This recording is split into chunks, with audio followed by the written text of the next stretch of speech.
मेरा कोई परिवार नहीं है। अब ये जाकर के आप संजय, रमेश, तेजस्वी यादव से पूछिए, मेरा कोई परिवार नहीं है। वही लोग निकाला है हमको परिवार से, क्योंकि रिस्पॉन्सिबिलिटी लेना नहीं है उनको।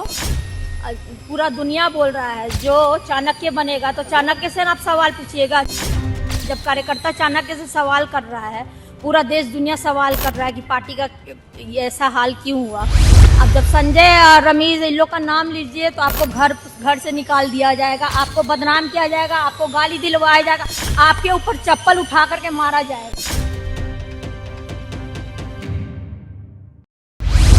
नमस्कार, मैं हूं विवेक शर्मा। पंजाब केसरी नवोदय टाइम दिख रहे हैं आप। रावड़ी निवास पर अब सिर्फ 3 ही लोग बचे हैं, लालू प्रसाद यादव, रावड़ी देवी और तेजस्वी यादव। जिस तरीके की बहनों की वहां से विदाई हुई, उसने साफ तौर पर पूरी दुनिया को बता दिया कि लालू परिवार अब बिखर चुका है। और जिस तरीके की टिप्पणियां जाते हुए रोहिणी आचार्य ने की, वो भी कहीं ना कहीं बड़ी गंभीर मानी गई है। तो चलिए आज आपको लालू परिवार की टूट की इनसाइड स्टोरी बताते हैं कि आखिरकार रोहिणी आचार्य जिस कमरे में बैठी हुई थी, वहां पर क्या क्या हुआ और किस तरीके से रोहिणी आचार्य यहां से दुखी होकर अपने घर वापस लौटी। लालू परिवार के टूटने की इनसाइड स्टोरी। बिहार विधानसभा चुनाव और 14 नवंबर को नतीजे वाली शांति, सत्ता हासिल करने की सबसे बड़ी उम्मीदें राख में बदल चुकी थी। रावड़ी आवास के बाहर जैसे जैसे अंधेरा बढ़ रहा था, अंदर किसी तूफान की आहट तेज हो रही थी। घर में सब मौजूद थे, लालू, मीसा, रोहिणी और तेजस्वी के करीबी संजय और रमेश। हार किसकी वजह से हुई, सबके दिल में सवाल था, पर जुबान किसी की नहीं खुल रही थी। रोहिणी ने तोड़ी चुप्पी।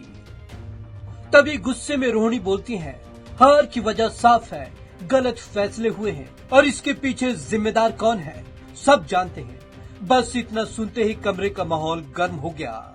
जिस बात को सब कहने से डर रहे थे, वो अब तीर की तरह उड़कर कमरे में घूम रही थी। यह सब संजय की वजह से हुआ है। पार्टी और परिवार की बागडोर तेजस्वी के हाथ में होने के कारण सभी इसका जिम्मेदार उसे मान रहे थे, लेकिन किसी की हिम्मत नहीं थी कि यह बात बोल सके। रोहिणी आचार्य से रहा नहीं गया, वो इस हार का ठीकरा संजय यादव पर फोड़ने लगी। रोहिणी झल्लाते हुए बोली, यह सब संजय की वजह से हुआ है। कमरे में एक तरफ मीसा, लालू और राबड़ी बैठे थे जो चुपचाप सब सुन रहे थे, और दूसरी तरफ तेजस्वी यादव, संजय और रमेश बैठे हुए थे। गंदी औरत, तुम अपना मुंह बंद रखो।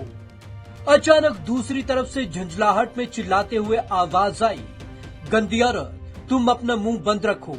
तुमने अपनी गंदी किडनी बेची है, हमसे करोड़ों रुपए लिए और अपने मनपसंद लोगों को टिकट दिलवाया। अच्छा होगा कि तुम यहाँ से चली जाओ। यह सुनते ही रोहिणी अवाक रह गई। वो काफी लंबे समय तक तेजस्वी को निहारती रही और मन ही मन सोच रही थी कि जिसे पाला पोसा, आखिरकार उसने ये कैसा सिला दिया। फिर आवाजें और तेज हो गई। तेजस्वी की तरफ से आवाज आई, मुंह क्या देख रही हो, तुम्हारी वजह से हम हारे हैं, यहाँ से अभी के अभी निकलो, तुम्हारा इस घर और परिवार से कोई रिश्ता नहीं है। सभी ने साधी चुप्पी। रोहिणी आचार्य बोलना तो बहुत कुछ चाह रही थी, लेकिन जुबान साथ नहीं दे रही थी। रोहिणी कुछ देर तक रुकी, अपने पूरे परिवार को देखा।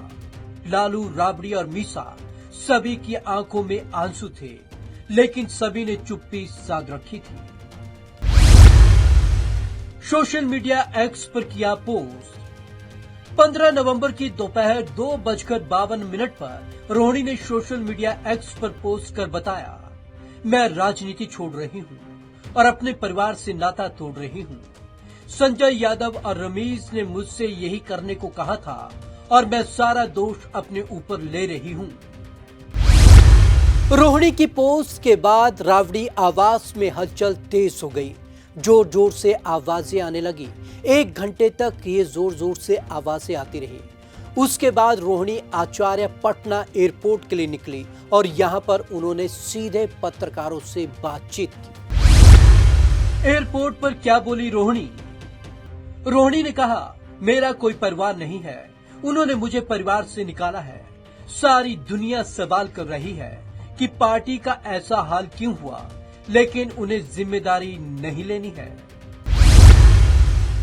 संजय यादव और रमीज पर लगाए आरोप। रोहिणी और तेजस्वी यादव के करीबी संजय यादव और रमीज पर दबाव बढ़ाने का आरोप लगाया। रोहिणी ने कहा कि ये सवाल अब तेजस्वी यादव से पूछिए, सवाल पूछोगे तो गाली दी जाएगी, चप्पल से मारा जाएगा। पटना से दिल्ली पहुंचते ही रोहिणी आचार्य ने एक और पोस्ट डाली और इसमें भी जमकर उन्होंने अपनी भड़ास निकाल दी। रोहिणी आचार्य का एक्स पर पोस्ट। रोहिणी आचार्य ने एक्स पर रविवार सुबह 11:20 पर फिर से पोस्ट लिखा। कल एक बेटी, एक बहन, एक शादीशुदा महिला, एक मां को जलील किया गया, गंदी गालियां दी गई, मारने के लिए चप्पल उठाई गई। रोहिणी ने आगे लिखा, मैंने अपने आत्म सम्मान से समझौता नहीं किया, सच का समर्पण नहीं किया, सिर्फ और सिर्फ इस वजह से मुझे बेइज्जती झेलनी पड़ी। रोहिणी आचार्य ने उन्हें मायका छुड़वाने और अनाथ बनाने के गंभीर आरोप लगाए। उन्होंने लिखा कि मैं अपने माँ बाप और बहनों को रोता हुआ छोड़कर आई हूँ और इसके लिए उन्हें मजबूर किया गया। रोहिणी का तीसरा पोस्ट। रविवार को अपने पहले पोस्ट के 1 घंटे बाद रोहिणी का तीसरा पोस्ट सामने आया। रोहिणी ने लिखा, कल मुझे गालियों के साथ बोला गया, मैं गंदी हूँ। मैं अपने पिता को अपनी गंदी किडनी लगवा दी, करोड़ों रुपए लिए, टिकट लिया, तब लगवाई गंदी किडनी। तेजस्वी और संजय यादव पर तंज। रोहिणी ने तेजस्वी और संजय यादव पर तंज कसते हुए लिखा, सभी बेटी बहन जो शादीशुदा हैं, उनको मैं बोलूंगी कि जब आपके मायके में कोई बेटा भाई हो तो भूल कर भी अपने भगवान रूपी पिता को नहीं बचाएं। अपने भाई उस घर के बेटे को ही बोलें कि वो अपने किसी हरियाणवी दोस्त की किडनी लगवा दे। रोहिणी ने और क्या कहा, सभी बहन बेटियां अपना घर परिवार देखें, अपने माता पिता की परवाह किए बिना अपने बच्चे, अपना काम, अपना ससुराल देखें, सिर्फ अपने बारे में सोचें। मुझसे तो ये बड़ा गुनाह हो गया कि मैंने अपना परिवार, अपने तीनों बच्चों को नहीं देखा। रोहिणी यही नहीं रुकी। रोहिणी ने आगे लिखा, किडनी देते वक्त अपने पति न अपने ससुराल से अनुमति ली, अपने भगवान, अपने पिता को बचाने के लिए वो कर दिया जिसे आज गंदा बता दिया गया। आप सब मेरे जैसी गलती कभी ना करें, किसी घर रोहिणी जैसी बेटी ना हो। रोहिणी आचार्य के राबड़ी निवास को छोड़ने के बाद बाकी तीनों बहनों ने भी राबड़ी निवास छोड़ दिया। अब राबड़ी निवास पर महज लालू प्रसाद यादव, राबड़ी देवी और तेजस्वी यादव बचे हैं। तो आपको हमारी ये इनसाइड स्टोरी कैसी लगी, कमेंट बॉक्स में जरूर कमेंट करें। आप इस पूरी खबर को लेकर क्या सोचते हैं, जरूर कमेंट करें। विवेक शर्मा को दीजिए इजाजत। नमस्कार।